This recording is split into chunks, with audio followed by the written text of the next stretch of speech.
I'm Mari Jean, and welcome to The Given Day. Every day, you have the opportunity to make 35,000 decisions. Right now, some jet you forward, others reel you back, and the remaining, insignificant, or so you think. From my evolution through different mindset-based lifestyles, I have come to know that this very moment is the most potent time you have. If you want to shift the choices you make into ones that lead into happiness, abundance, and success, well, this podcast is for you. Each week, you will receive tips, practices, and stories of the true potential of the given day. And you'll get to start the week off right with an affirmation and gratitude practice given at the end of each episode.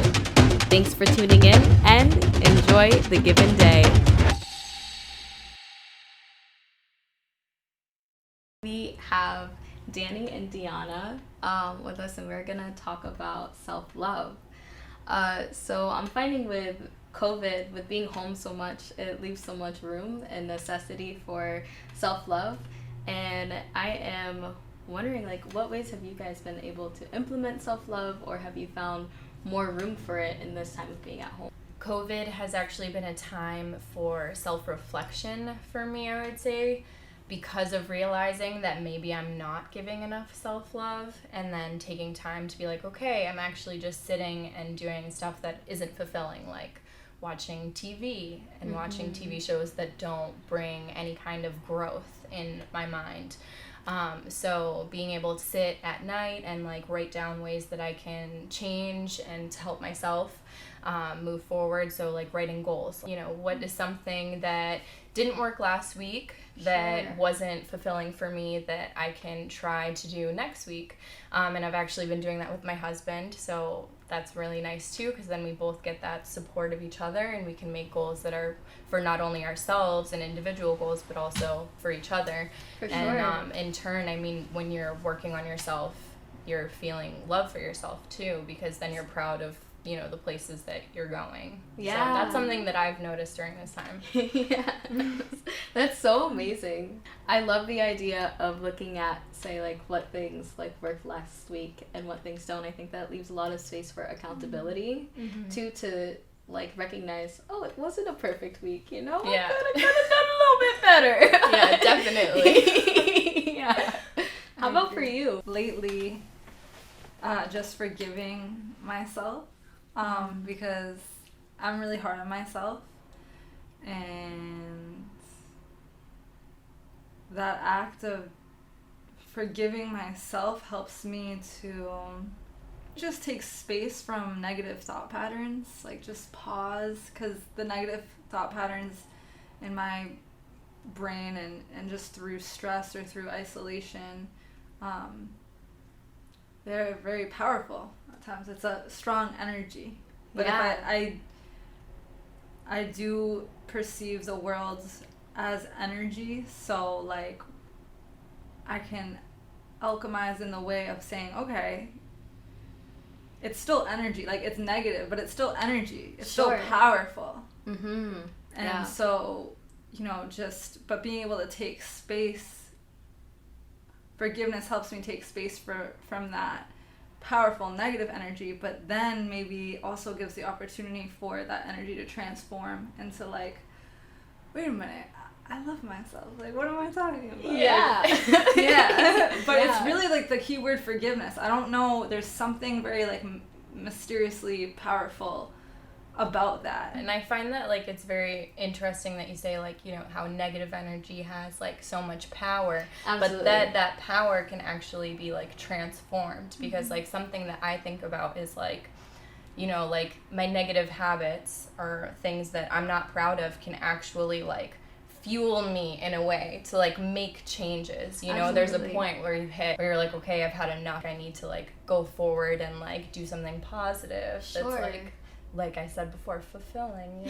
Yeah, absolutely. Yeah. One thing that I think about hearing that is how, say, becoming grateful for the negative aspects of our lives, or our mistakes and our blunders, leads us to turning that energy around. It is so powerful and so potent.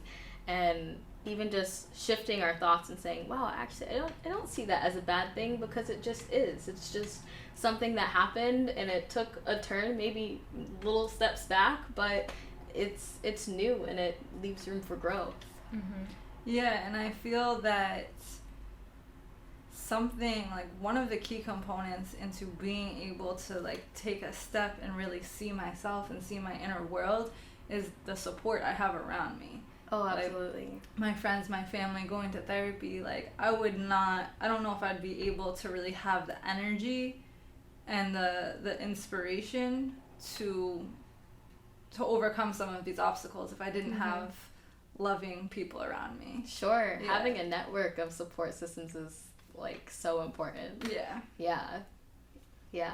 I mean, you and Andrew have that too together. Yeah, definitely. I mean, there's like a lot of times that I talk with other people, and like I don't mean to sound like, you know, I have the perfect relationship when I talk with people sometimes, because I don't, you know. Of course. Like, I mean, we were talking about earlier how like, you know, there's some struggles that we have and like disagreements.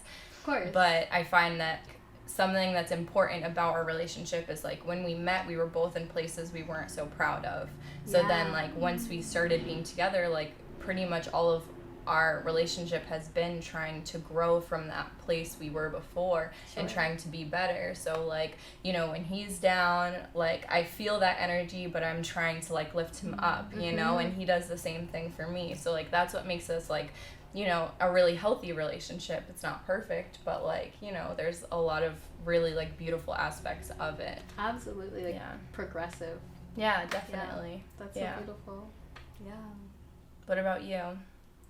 For me, I'm finding that during COVID, I spent a lot of time looking at my future self and seeing how I can become that version. I have a coach right now for feminine embodiment, and we did a practice of imagining myself on a bridge, and oddly I imagined this bridge right by my house, and she was like, all right, like you're walking across this bridge and you see somebody like walking through the fog, like who is it? And then she said, plot twist, that person is you in 3 months. And so I've been on this goal of embodying my 3-month version of myself, and really looking at like growth patterns and places for forgiveness and holding myself accountable and relieving myself of, you know, this extra stress and pressure. You know, I feel like we all put on ourselves, like we're so hard on ourselves when we maybe fail. Like sometimes you just fucking fail. Yeah. You really true. do. Yeah. Yeah. And so for me, just being able to have this time to remember that I'm human, I'm imperfect, and I'm fucking growing right now all at the same time. And that kind of touches upon the whole, like, you know, support system too. Like, when we realize that we need some help and like extra pushes, like that's something that like people that are listening to can think about, is like reaching out to a therapist, finding their own coach, or like surrounding themselves with people that like have the kind of ideas that you see yourself having, or like the kind of person that you want to be, so that like in turn like you're helping each other, you know, and like by them leading an example, you can kind of have an idea of like where you want to go next. Sure. Yeah. I love that you said like helping each other, because I have another coach named George for mindfulness, and his whole thing when we first started is that he said like, this is our journey together, like I am helping you and you are helping me, because through every experience that we have together, it's like we learn so much. Yeah, It's true. Yeah, it's something I've been passionate about, receiving support, because I really like on my spiritual journey got caught up and just like I create my reality and this and that. And it got really confusing, kind of like a house of mirrors in a way, because like something would happen and then it's like, how did I create that? Like someone punched me in the face, like how did I create that? Like actually I didn't create that. Yeah. And our world, and even in the spiritual communities and in our American culture, it's like all about like, can you just basically do everything yourself, almost as if like you're the only one that exists. Yeah. And everything else is just, you know, here to entertain you or something, and some of these spiritual ideals can really go into that. Sure. Like pointing to the creator within yourself and its own, but then it like borderlines on narcissism. Yeah. And so like I love the support. It's humbled me because like if you're a great person, you're gonna have an ego, a big ego. Absolutely. You know, there's nothing wrong with that, you know, as long as but for me to balance that out, if I don't have support, I fall into the temporary pleasures, the temporary patterns. Sure. These impulses, these patterns that don't bring me anywhere in the long run. When I have support, I have people to humble me. Yeah. You know, like I have people to teach me that what I'm really interested in is the long-term happiness and that Absolutely. long-term love.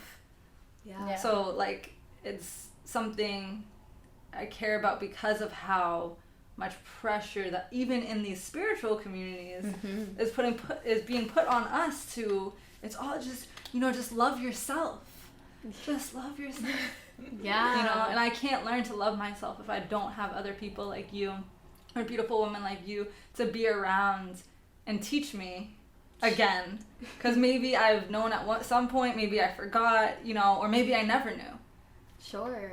Yeah, I think it's like really interesting how you brought up, you know, like what is the line where we are unconditionally loving ourselves or being narcissists?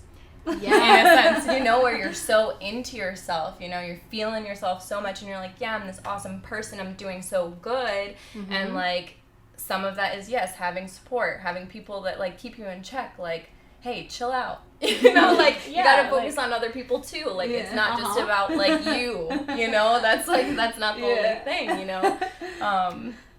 But yeah, I don't know. What do you think that line is? I think, well, I was actually thinking about this a couple days ago. I was thinking about, I had written down, just because you're confident, it doesn't mean that you need to have a big ego. And I think thinking about the way that our society really does, like, it shames us for getting help. And I was I had a long conversation with Jake and with Tom about authorship and labeling like our names on things. And I don't think that it's healthy for us to sort of keep ourselves in this box, in this like, I did this all by myself with no help. Because the point that Tom had brought up was like, say, you know, you make an art piece, somebody stretched that canvas, somebody made that paint, like somebody created those paintbrushes, like that painting was not just you. Somebody inspired you to create that. And so, you know, when you are holding yourself accountable for receiving help and saying, I'm fucking proud to receive help, and I can, and I do. And we were talking earlier about like raising kids and kind of creating ourselves, or like raising kids in the sense that it takes a village. Like it really does. To create like who we are is influenced by so many people, whether it's the people that we see on the media or our parents and our siblings and our spouses and our partners and like our music, and everything that we ingest is all creating like a little part of us. Yeah. So then self-love in the sense of choosing what environment you want to be in, choosing who do you want to be around to feed those parts of ourselves. Having boundaries, that's a big one. Yeah. Boundaries with everything. Yeah. Boundaries with friends. If like even family sometimes, you know, if you got to take a step back, there's even with sometimes yourself? Definitely, like there's aspects that like you just need to like put aside to like focus on the positive things. For sure. Yeah. Boundaries are hard though. They're really hard, because I feel like for myself, when it comes to boundaries, there's certain people or certain situations when I'm like, oh, well, I could like make this exception. I was thinking about this today as far as keeping to a schedule and keeping to a consistent schedule that just like works for me every single week. And the 4th of July is a holiday, and so I don't work on Saturday, but my coworker asked me to work for her on Friday. And I said, yeah, sure, absolutely. And then today I was like, wait, I wanted to stick to my schedule though. Like I should have said Yeah. no.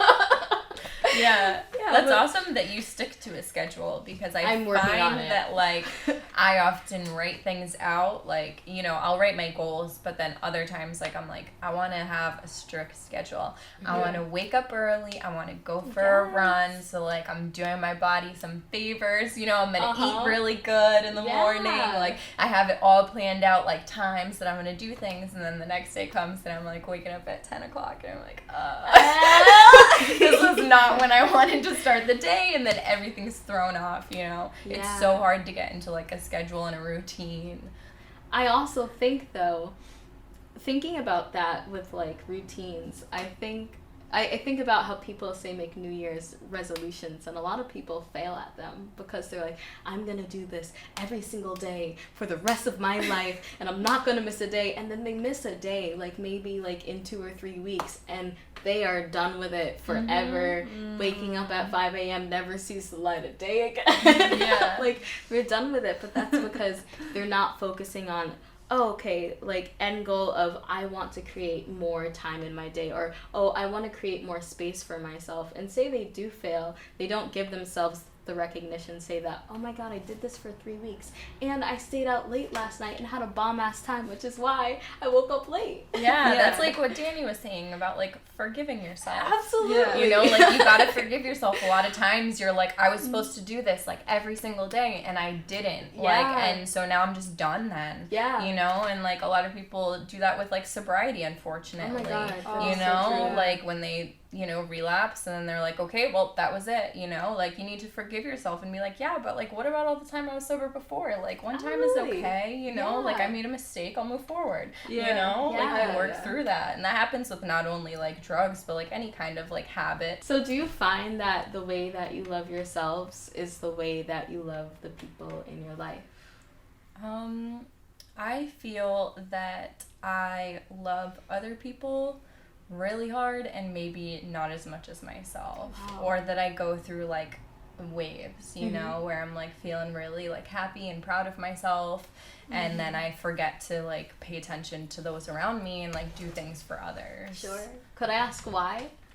I guess it depends on, like, the time, you know, like, what kind of things are happening in my life, like, how are others treating me, like, you know, because I feel like, even though I talk about, you know, go back to love, just let, like, the moment pass, like, it's hard to do that, you know, like, if someone does something that makes you unhappy or displeased, like, it's easy to respond in that way and not show, like, comfort and love to that other person, Yeah. you know, and, like, sometimes when I'm, like, really excited, like, oh, man, I completed, you know, my bachelor's degree. You know, I'm feeling, like, really good about myself. Like, ooh, I got into grad school, you know? And then, like, I'm Yeah. focusing only on myself, that, like, I don't take time to, like, think about other people as much and, like, their, like, accomplishments and, like, people in my family, like, what are you doing that's awesome? Like, can we celebrate you too, you know? Yeah. And it's easy to get blinded by, like, how excited you are for yourself. Yeah. Than to, like, notice, like, hey, there's other people that, like, might need me even, you know, when you're Sure. distracted and maybe your friend is going through a hard time and you're just so in your head and excited and happy that you, like, don't show up to be there, you know? Yeah. Like, that happens a lot. So I think it's, Absolutely. like, environmental, what kind of, like, affects me personally, like, where I'm, like, putting my love, like, either in myself or in others. Sure. She's like, that was boring. How do you feel about that? I don't know, like, again, like, I'm just so sick of this, like, self-absorbed culture and the pressure that comes with it. So I love, like, loving others inspires me to love myself. That's just the way it is. Like, I'm never gonna be somebody, like, if I'm alone, like, when I first moved into my apartment and, you know, there were some spiders there, and I was, like, not really wanting the spiders to be there.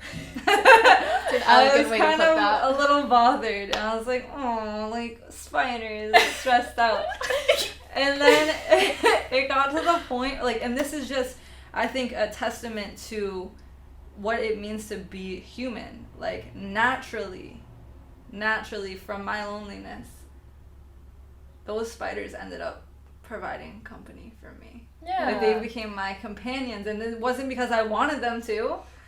Like, it didn't start out that way, but like after a while, I was like, because I was so lonely. You, spiders. Yeah, I was so lonely that I was like, you're here for me. Like, you're like, I come home and you're here, and it felt nice. And like, that's what makes me feel just like isolation is just. I really have suffered severely from isolation. Like, it's extremely like just unhealthy and damaging for human beings. Yeah, definitely. So yeah, I just feel like, I do believe in empowerment, and I do believe in getting to that point where you're like, you know what, I am, like, and you start talking to yourself and you're like, I am going to make that choice to love myself, Yeah. I do believe that, like, yes, we have to dig inside, but again, like, if we have people that, it's just so much easier when you have loving relationships. It's just, it's so much easier. I've struggled with that a lot. Yeah. I've gone through a lot of non-loving relationships, because they can't, they can't all be good. Great, yeah. Right. But right. no, but the thing is that, like, love can melt your armor. It puts you in vulnerability, which feels scary. And you're exposed. Yeah. But that's the practice. It's like, because if you're great, if you are so empowered and you're so great, and now I can't love you in a healthy way because I'm intimidated by your greatness, like, no. Yeah. No. I've definitely been in places like that, like, for sure, where I'm just, like, so overwhelmed by someone else just being, like, so incredible that I just completely, like, disappear. Like I just, like, you know what I mean? Like, where you're just like, okay, like, seriously, like, ghost, like, I'm out, like, it is, because it is intimidating, and sometimes it makes you, like, and you should, no one should ever feel that way, but it's easy to, like, look at yourself in comparison to others in, like, a negative way when you meet people like that, where, like, this person is on track, like, they know what they want to do, they're, like, always loving people, like, you never see them, like, say a negative thing, and they're standing up for others, and you're like, I wish I was like that, and sometimes it makes you feel worse about yourself, because you're like, I'm not there, and, like, really what you have to do is take the time to try to, like, get there, or, like, stay around that person, like, soak up some of that energy, and, like, not in a, like, terrible way where you're, like, an energy vampire, but in a way that you're learning, and, like, yes, exactly. Yeah, because you're grateful and honored to be, like, that's the thing, again, missing from our culture, like, role models, mentors, and I also have discovered that with mental illness, like, having mental illness is such a difficult, it's just such a difficult experience for so many of us. And it really has to do a lot about self-care and self-love, and so, like, I feel that, again, reaching out for help, and when we can also see things as, like, a health issue, and reframe it, then we're not, like, fighting, and we're like, wait a minute, like, let me take a step back, like, this is a health thing going on, and I know it's not my true identity, it's more of a physical imbalance, through, over time, like, experiences through stress, mainly stress. Yeah, definitely, with, like, trauma too, like, I find myself in the same situations where, like, I'm overreacting about something, and, like, the reason I can tell I'm overreacting is because it's, like, I'm getting, like, reminded of, like, past traumas that's, like, causing me to, like, act in a certain way, or, like, think of other people in a way that, like, is someone that caused trauma in, like, you know what I'm talking about. Yeah, like, you're associating them with the person or the thing that caused you trauma. Yes, and then it's easy to get mad at someone for something kind of small just because it, like, triggers you.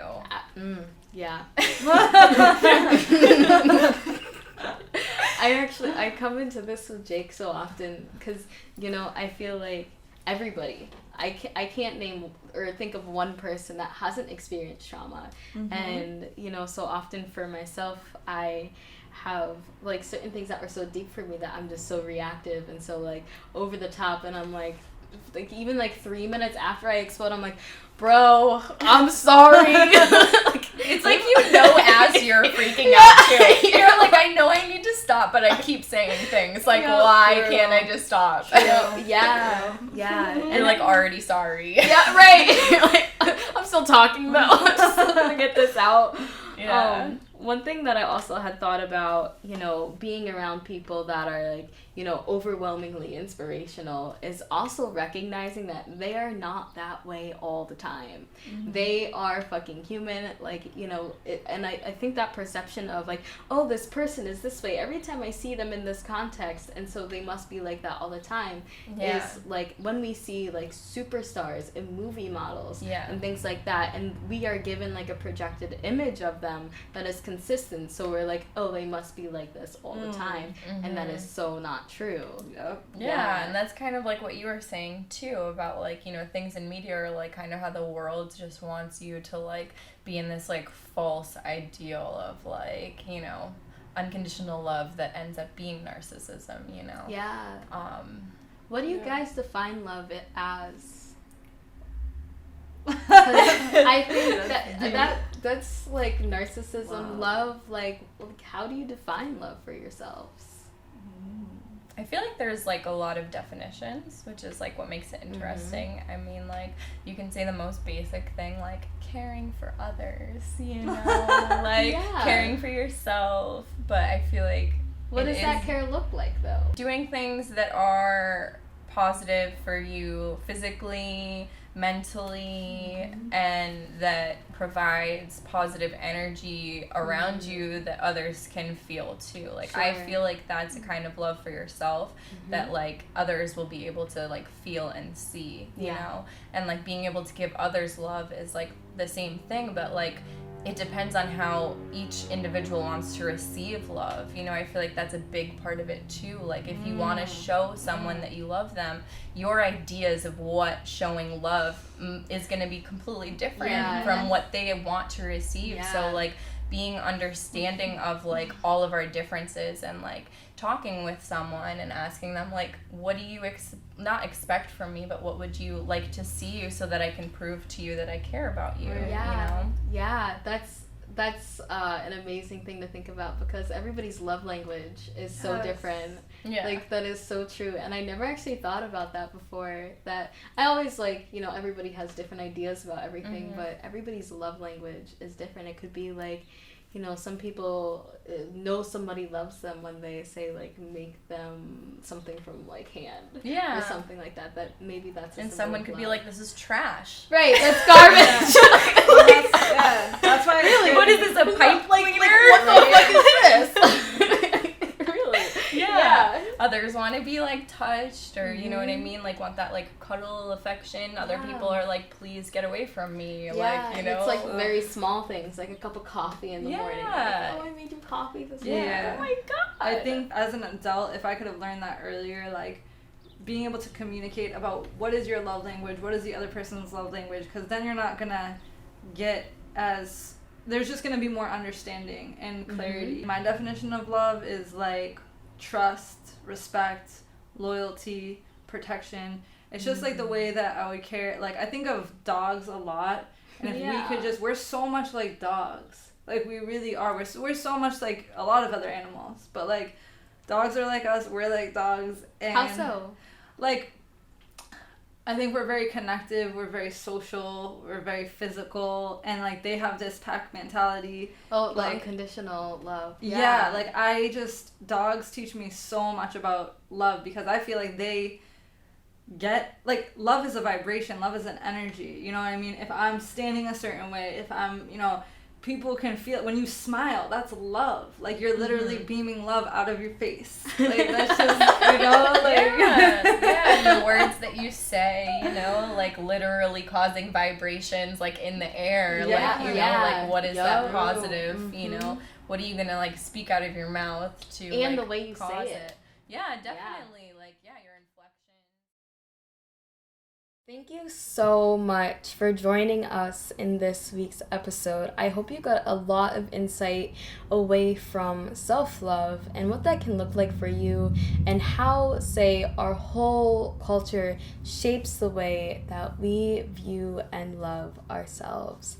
With that said, I am so excited to embark on this affirmation practice with you this week. Now, with me, I would like you to come in front of a mirror. I am in front of a mirror. I don't know if you can tell that, but come in front of a mirror with me, because so often when we say, I love you, we are looking at the person. And so often when we say, I love myself, we're not even looking ourselves in our eyes. So that is why we are going to come in front of a mirror. Now that you are here, go ahead and look at yourself. Look at your freckles. Look at your eyes, your smile, your nose. Look at the features that are your best features, and look at the features that, say, irk you a little bit. And that's okay. We all have parts of ourselves that, say, we wish were different, but they're not. And so we love ourselves the way that we are. After me, I would like you to please repeat.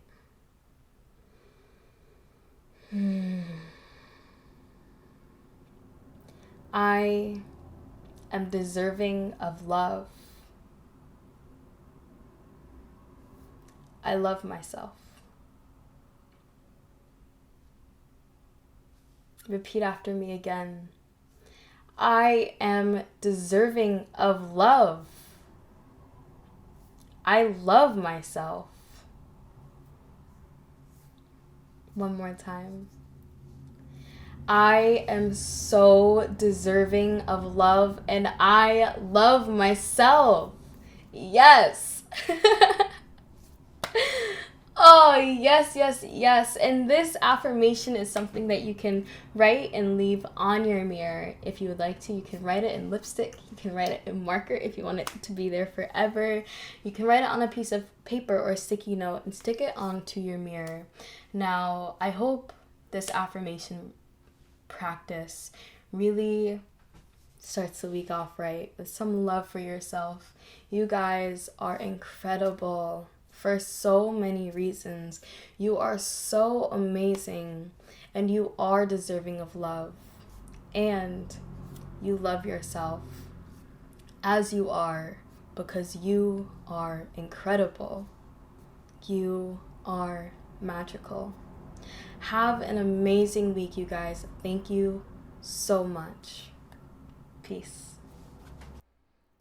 Thanks for listening to this week's episode. To see more content like this, be sure to subscribe and follow my Instagram, Spotify, and YouTube channels. Links in the description.